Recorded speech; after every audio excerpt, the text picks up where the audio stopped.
नमस्कार मूल्य लाइफ को आपण मानक स्वागत। आज उपस्थापना बुढ़ीर मोर पटिलानी वो मैंने भी बुढ़ी को सपोर्ट कले। दर्शक बंधु पिता स्वर्ग पिता धर्म पिता ही परम तप पितरी प्रीतिमा पर्णे पर्ण यते सर्वदेवता अर्थात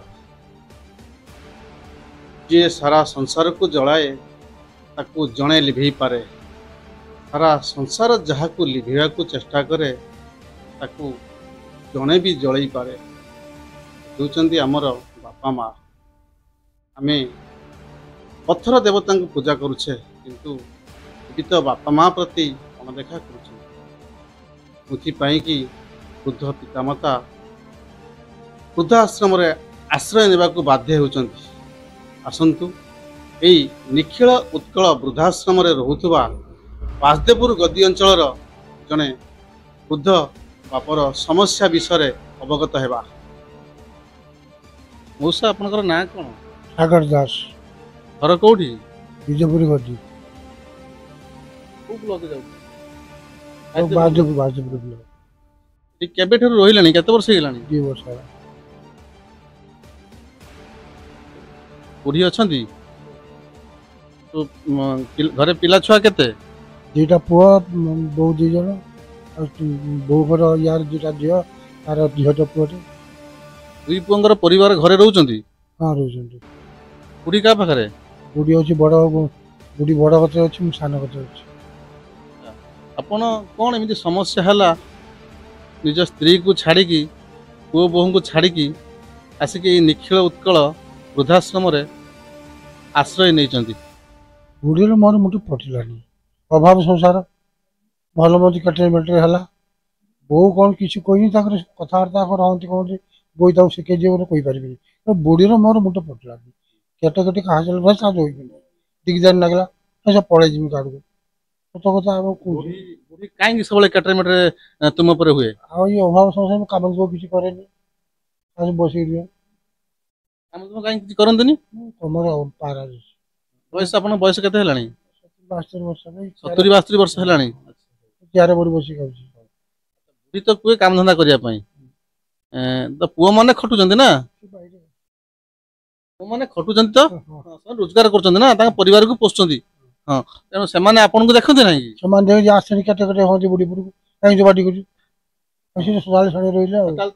पुओ बो से पार्टी करते ना बुढ़ी कथा कहीं छाड़ी पड़े आप अलग अलग घर रही था मत आप अलग घर बुढ़ी छाड़ी अलग घर रही था पुओ घर रही था बुढ़ी तो पुओ रही सान पुओ सान बो थे सान पुओ सान बो बाहर थे बड़ पुओ बड़ बो कचर बुढ़ी कचर मुझे बड़ बो भी बाहर सब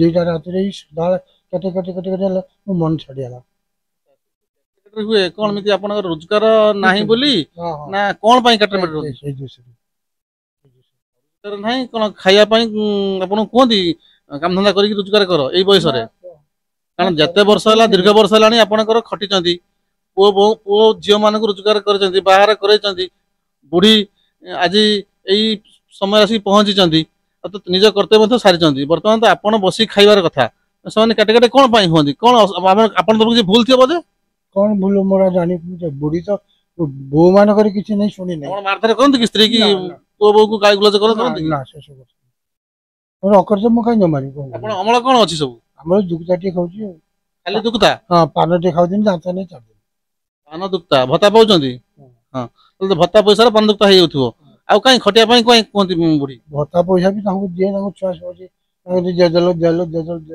ये पैसा भी चाक ताहले माने मुख्य कारण आपण जो वृद्धाश्रम रहउचंदी मुख्य कारण हला बुढ़ी आपन को शांति रे रखे देला नाही सब बेले कटरे मटरे हुए वो बहु मान प्रति अभिमान आपनकर नाही।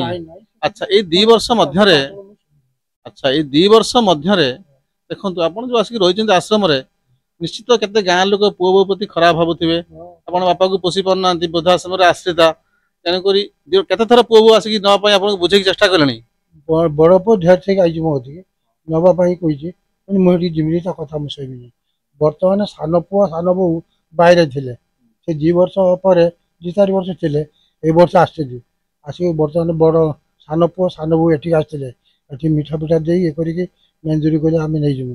ମ୍ୟାନେଜର କହିଲେ ଟିକେ ଚେକିଂ ପରେ ମୁଁ ଛାଡ଼ିଦେବି। ବଡ଼ ବୋଉ ସାନ ବୋଉ ବି ବାହାରେ ଅଛି, ତା ବାପ ଘର ଅଛି, ଚାଷ କରୁଛି ସିଏ। ଆଉ ଏଇ ସାହାଯ୍ୟ କଥା ହଉଥିଲୁ, ଆଉ କହିଲା ବାପା ଚେକିଂ ସିଲେ ନାଁରେ ଛାଡ଼ିଦେବି, ଚେକିଂ ନହେଲେ ମୁଁ ବେଇମାନ ହେଇକି ଏଠି ଯିବିନି, ବର୍ଷ ଧରି ଖାଇବି। ଆପଣ କଣ ମନସ୍ଥ କରୁଛନ୍ତି ଘରକୁ ଯିବେ? ବୋଉ ନେଲେ ନେଇଯିବେ, ମୁଁ ସାହସ ପାଇନି ପଳେଇବିନି। ବୁଢୀ ପୁଣି କାଟର ମାଟର ହୁଏ। ବୁଢୀ ସେ ତ ଗଲା, ମୁଁ ତ ଗଲା, ସେ ବଡ଼ ବୋଉ କତିରେ ମୁଁ। ଯୋଉ 2 ବର୍ଷ ରହୁଛନ୍ତି ଆପଣ ଶାରୀରିକ ଦୃଷ୍ଟିରୁ କେମିତି, ମାନେ ରୋଗ ବରା କିଛି ନାହିଁ ତ ଦେହରେ ଆପଣଙ୍କର? କଣ ହେଇଯାଉଛି ଗୋଡ? ଝିମିଝିମି ଲାଗୁଛି, ପାରାଲିସିସ୍ ରୋଗ ତ। ବାର୍ଦ୍ଧକ୍ୟ ରୋଗ, ପାରାଲିସିସ୍ ଆପଣ ଥିଲା? କଣ କଣ ଗୋଡ ନା ହାତ ନା ୱାନ୍ ସାଇଡ ନା କଣ ଥିଲା? ଆଉ ଟ୍ରିଟମେଣ୍ଟ ହଉଛନ୍ତି? ହଁ, ଆଉ ପଇସା କାଢୁଛି। ଆପଣ ଏଇ ଆଶ୍ରମରେ ଟ୍ରିଟମେଣ୍ଟ କରୁନଥିବେ କି? ନିଜେ ହଉଛି ଆଉ। ହଁ, ଔଷଧ ଆଣୁଛି, ଔଷଧ ଅଛି। ଆଶ୍ରମ ତରଫରୁ ଡକ୍ଟର ନର୍ସ ଅଛନ୍ତି, ସେମାନେ ଟ୍ରିଟମେଣ୍ଟ କରୁଥିବେନି କି ଆପଣଙ୍କୁ? ଦେଖୁଛନ୍ତି, ଆଉ ଔଷଧ ଦଉଛନ୍ତି କେତେ। ଆପଣ ଯୋଉ ସମ୍ପୂର୍ଣ୍ଣ ଯୋଉ ଔଷଧ ଖାଉଛନ୍ତି ପ୍ରତ୍ୟେକ ଦିନ ଆପଣ ପାରାଲିସିସ୍ ପାଇଁ, ସେଥିପାଇଁ ଆପଣ ଆଶ୍ରମ ତରଫରୁ ସମସ୍ତ ବ୍ୟବସ୍ଥା। ହଁ, ଆଉ ଆଉ ଆଉ କିଛି କୋଉଠୁ ଆଣୁଛନ୍ତି? ଭତ୍ତା ପଇସାରେ କିଣି ଆଣୁଛୁ। ଆଉ ଏଠି ଯୋଉ ରହିଛନ୍ତି, ଯୋଉ ଖାଇବା ପିଇବା, ସକାଳ ଜଳଖିଆ, ମଧ୍ୟାହ୍ନ ଭୋଜନ, ରାତ୍ର ଭୋଜନ କଣ କେମିତି ବ୍ୟବସ୍ଥା କରାଯାଉଛି ଆପଣମାନଙ୍କ ପ୍ରତି? ସକାଳୁ ଚା ବିସ୍କୁଟ, 8ଟା ବେଳେ ଚା ନାଇଁ ମୁଢି ଚୁଡ଼ା ଆଉ ଚିନି ଆଚାର, ଆଉ ଦିପହରେ ଗୋଟେ ତ ନି ଦିଟା ତିନିଟା, ରାତିରେ ବି ସେଇଆ ହୁଏ, ରାତିରେ 2ଟା ହୁଏ, ଭଜା ହୁଏ, ଡାଲମା ହୁଏ।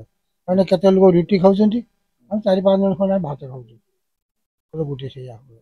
ଏକ ପ୍ରକାର ଆପଣ ଖାଇବା ପିଇବା ଠିକ ଠାକ ଅଛି, ଆପଣ ଏଠି ଖୁସିରେ ଅଛନ୍ତି? ହଁ, ଏତେ ଖୁସିରେ ଅଛନ୍ତି? ଖୁବ ଖୁସି ଅଛି। ଆଉ ଗୋଟେ କଥା, ଆମର ଏଠି ଯୋଉମାନେ ଦାୟିତ୍ୱରେ ଅଛନ୍ତି, ଆୟା, ଭାଇ, ନର୍ସ ମାନେ ଆପଣଙ୍କର ସମସ୍ତ ଯୋଉ ଆନୁଷଙ୍ଗିକ କାର୍ଯ୍ୟ, ପରିଷ୍କାର ପରିଚ୍ଛନ୍ନ ରଖିବା, ଲୁଗାପଟା ସଫା କରିବା, ଆଉ ଏସବୁ କାମ କରୁଛନ୍ତି ସେମାନେ? ଲୁଗାପଟା ଆମେ ନିଜ ନିଜେ ସଫା କରିଦଉଛୁ ଆଉ। ସେମାନେ ଯୋଉଠି ଆପଣ ନ ପାରୁଛନ୍ତି ସେମାନେ ସଫା କରିଦିଅନ୍ତି। ମାନେ ଏକ ପ୍ରକାର ଆପଣ ଖୁସିରେ ଏଠାରେ ଅଛନ୍ତି। ଆଚ୍ଛା, ଆପଣ ଶେଷ ଜୀବନ ପୁଣି କୋଉଠି କଟିବା ପାଇଁ ଯାଉଛନ୍ତି? ଶେଷ ଜୀବନ ଆପଣ କୋଉଠି କଟିବା ପାଇଁ ଚାହୁଁଛନ୍ତି?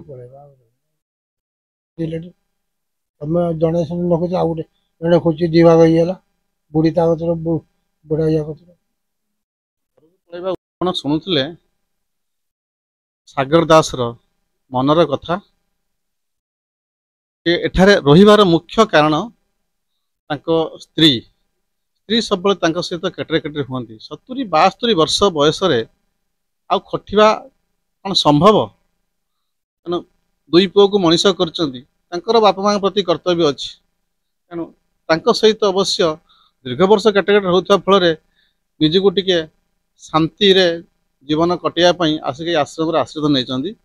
ଅମୂଲ୍ୟ ଚ୍ୟାନେଲ ତରଫରୁ ସେଇ ବୁଢ଼ୀ ମାଆକୁ ଅନୁରୋଧ, ତେଣୁ ଯେଉଁ ସ୍ୱାମୀର ଦୀର୍ଘ ବର୍ଷ ଧରି ସେବା ଶୁଶ୍ରୂଷା କରି ଆସନ୍ତି, ଶେଷ ସମୟ ତାଙ୍କୁ ଦୁଃଖରେ କଟିବାକୁ ଦେଲେ ପୁଣ୍ୟ ହେବ ନାହିଁ। ତେଣୁ ସେଇ ପୁଣ୍ୟ ଅର୍ଜନ କରିବା ପାଇଁ ଶେଷ କିଛି ବର୍ଷ ସ୍ୱାମୀ ସହିତ ଭଲରେ ରୁହନ୍ତୁ ଏବଂ ତାଙ୍କର ମନ ଜାଣି ସେବା ଶୁଶ୍ରୂଷା କରନ୍ତୁ। ଭଦ୍ରକ ଜିଲ୍ଲା ବାସୁଦେବପୁର ବ୍ଲକ ନିଖିଳ ଉତ୍କଳ ବୃଦ୍ଧାଶ୍ରମ ପରିସରରୁ ଅମୂଲ୍ୟ କୁମାର ମାଝୀଙ୍କ ରିପୋର୍ଟ, ଅମୂଲ୍ୟ ଲାଇଭ୍।